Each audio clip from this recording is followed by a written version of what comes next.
د کیسې عنوان دی بختوره دریکیزه. په امریکا کې ډالر په ونه کې نه راشنې کېږي. دا هسې د کوم افغان مهاجر د غوسې او زاره چاودون غبرګون و چې په پېښور کې خپل دوست ته چې پرله پسې پیسې غوښتې په لیک کې کړی و. مګر په سړکونو باندې او ځینې ماشینونو کې د دریکیزې یا سیپولي د موندلو چانس 50% ته رسېدلی شي. بې کوره غریبانان چې زیاتره یې توران دي هره ورځ د رستورانونو، دفترونو، د تلیفون د غرفو او د پلیو د لارو په سر د شربتو، بسکټو، ژاولو، کافي او سګرټو په ماشینونو چې دوی ورته وینډینګ ماشینز وایي په همدو ګرځي، د پیسو په ژورغالو کې ګوتې ټپوي او چې کومه سکه نیمایي پکې پاتې ده او که نه.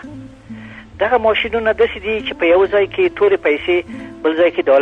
ډالري لوت ور واچوه، تڼۍ کېکاږه، نو اول که ستا پیسې پاتې وي شرنګ په یو وسپنیز کچکول کې رالویږي او بیا له بل ځای نه ترپ ستا د خوښې مال په یوې شکرۍ کې راپرېوځي.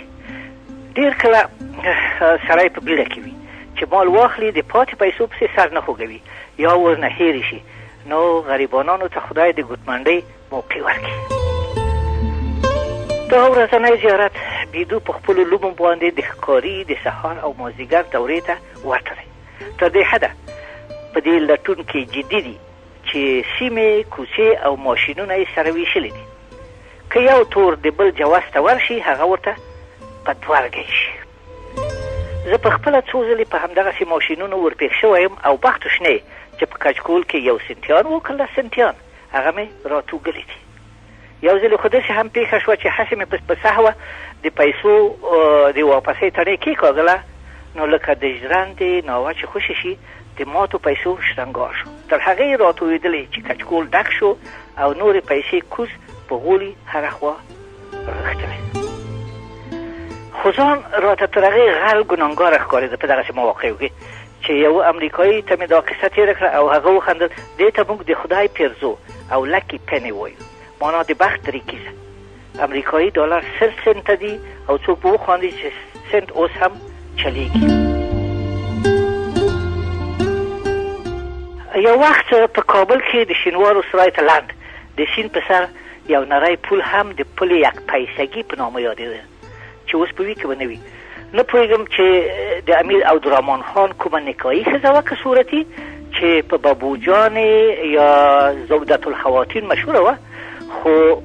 په پول به چې سړی تېرېده نو یوه پیسه یې تاجوي وه چې دا پیسې د بیبي د سرچرب یعنې د بیبي د ویښتانو د پاره د شړشمو د تیل په نامه د امیر صاحب حرمسرای ته تللې. خبره د 1 سنټي وه. ماشینونه مې یاد کړه، خو په لارو کوڅو کې هم دلته هلته د مسو نه جوړ شوي سنټونه د باران نه پس رزلیږي. هر سړی چې ورپېښ شي اوچتوي. خوږه لا دا چې ښه د سوټ بوټ والا سړی به وینې چې ځان ورټوغوي او را اخلي. بیا نو لکه ماشوم چې په غلا ونیول شي هرې خوا ګوري او که چا ولید نو دی وایي This is my lucky penny، معنا دا زما بختوره پیسه ده، نیک فال دی. او که نه نو ګویا زه د یوې پیسې څه پروا لرم. زه په 2 بلکې 3 دلیلونو په لار کې پیسې پیدا کوم. یو خو په زربوتیا کې بې هغې هم بنده کوزګوری شي او زه خو متقاعد یم، ټول وجود یې مځکې ته زور کوي. بل همغه افغاني وکسترګي ده چې که میلیونر هم شي سولې دې وږي وي. دریم دلیل او تر دواړو نورو مهم دا دی چې د شوروي یرغل زه په فالبینۍ او همدغسې نورو خرافاتو ګروهولی وم. هره پنجشنبه مې سترګو په لار کې د همدغو دریکیزو پسې څار کاوه. فال دا و چې که د میاشتې په وروستۍ پنجشنبې مې 2 سکې وموندلې نو روسان ضرور د افغانستان نه وځي او که نه نو نه وځي. دا پوښتنه به نه کوي چې ولې پنجشنبه، ولې 2 سکې؟ زه هم نه پوهېږم، خو 8 کاله مې همدا ټوټکه جاري ساتله چې روسان ووتل. د ځان سره مې وویل چې بختورې دریکیزې خپل کار وکړه. تر دې دمخه هم یو وخت د خپل بخت په پنې برابر شوی و. اوس مې د څوک په ګناه نه نیسي، د لسیزو پخوا خبره ده چې زه د 2 کالونو په سکالرشپ د امریکا په یوې جوارګرې د آیوا په ایالتي پوهنتون برابر شوی یم. هره خوا د خوګانو فارمونه، هره خوا ورشو، بس یو د پوهنتون ماڼۍ پکې جګه ولاړه. چې رالنډه یې کړم ډېر کله مې د پوهنتون په انګړ کې تورې پیسې موندلې دومره زیاتې مې راټولې کړې وې چې د فارغ تحصیلۍ تر وخته د مربا یو لوی خالي مرتبان ترې ډک شوی و وروستی کال و چې په بختورې دریکیزې یا زه په خپله بختور دریکیز وم چې په هغه بل لوري ورپېښ شوم زه سکاڼ زلمی وم هغه سپینه زما سترګې زرزې وې د هغې ترخې شنې زه وچ کڼکی وم هغه د مالوچو په غونده زه که ډېر د ځان صفت وکړم د ګوړې چکی وم او هغه د قند کنډورې خوند یې په خراب کې په څنګه پېښ شوونکی دی د قصې زه د خپل درسي کتاب سره د پوهنتون د پارک په یو ګوټ کې د یوې لیونۍ ونې سوري ته په کابل پر مخې پروت وم لوی باغ و او دلته هلته زما په شان نورو هم ځینو ونې ته تکیه وهلې ځینې ویده ځینې په چرت کې ځینې په کتابونو بوخت ځینې د نجلۍ سره غاړه غړۍ جامې ښکلې یا په لنډ جانګي کې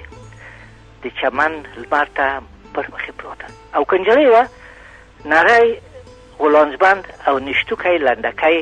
د خوشحال خان دا خبره سړي ته یادوي چې ټوله د له خپلو نمریو خوشحال خان نمرې وایي بخصس جامو ده ټوله د له خپلو نمریو وایستم خوشحاله یو د غاړې هار مې د ګلونو مشله وه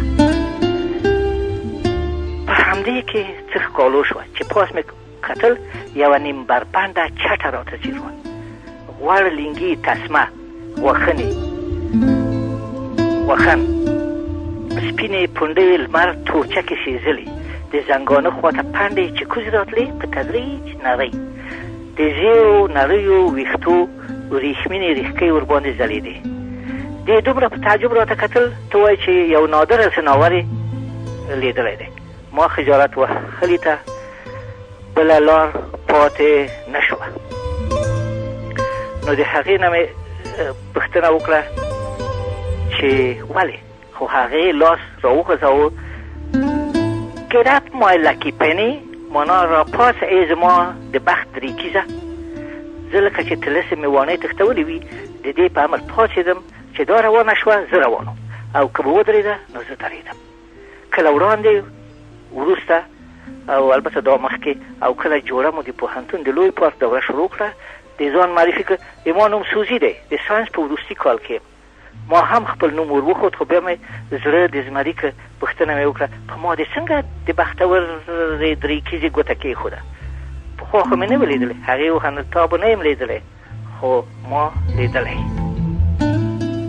ما څارلې او هماغلته مې ویل چې یوه ورځ به ګوتو ته راشي ما وویل خو اوس خو دې چې زه پیدا کړم څه را باندې کوې هغې وخندل مالګه در باندې دوړوم ښه دې اخته کوم بیا دې ژوندی خورم ما ویل لیونۍ خو به نه یې هغه له خندا ورانه شوه او له لاسه نیولی تقریبا په کش کولو اپارتمان ته روان کړم دا نو د دقیانوس باچا وختونه د شپېتو لسیزه وه په امریکا کې د بیبي بوم کالونه وو مانا د ماشومانو د زیږېدو موج و د ویتنام او کوریا د جنګونو چې امریکایان راستانه شوي وو نو یې د اولاد زیاتولو ته زور ورکړی و دغه د ماشومانو د زیږېدو د پریمانۍ د کالونو نتیجه اوس معلومې ده د ځوانانو او پیغلو شمېر له حده اوښتی و په خپلو حکومتونو په خپل دین او اخلاقي ارزښتونو باندې د شک دوره وه داسې غورځنګونه لکه هیپي بیټل او نور په زور کې د چرسو څکول په خیرونو شلیدلو جامو کې او کله لا هم لوڅ لغړ ګرځېدل د نارینهو اوږده ببر ویښتان او د ښځو سپین خریلي سرونه باب امریکا د شهوت له نظره پرمیسیف یا لحاظمنه ټولنه وه مانا د امریکایي نجونو د مخ پوستکی نری و د کاوبای ځای د سولې مینو څڼیورو د انفرادیت او غرور ځای تسلیم عسکري مارشونو ځای د زیرو څادرونو او سندرو والاو د هری راما هری کرشنا جلوسونو او د ملي قهرمانانو ځای هندو ګروګانو او سنیاسانو نیولی و د دې عصر د دې کول د آسمان خراشونو شش محلونو او د تخنیکي وسایلو سره ورانه وه په کوډله کې اوسېدل خپله شومه یې خپله کرله یا یې له ځنګله راټولوله په لاس جوړې شوي کڼاوې چوټې په پښو کولې. نو یو خوار افغان څنګه او څومره ځان ساتلی شو؟